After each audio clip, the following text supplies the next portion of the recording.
अभी आप देख रहे हैं तेलंगाना समाचार।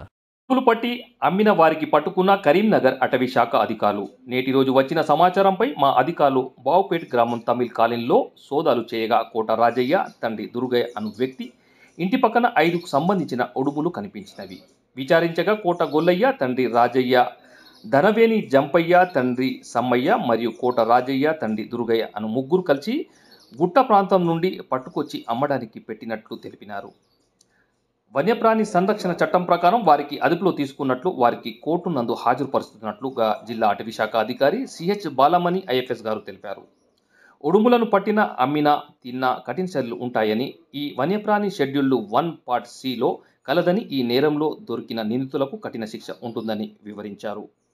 జప్తు చేసిన ఉడుములకు వాటి రక్షణకై అటవీ ప్రాంతంలో వదులుతున్నట్టు చెప్పారు. ఈ సోదాలో FRO Srinivas Reddy, deputy range officer Narasingarao, FSO Sekhar మరియు ఎఫ్బిఓ అజీం, డ్రైవర్ సర్వర్లు పాల్గొన్నారని తెలిపారు.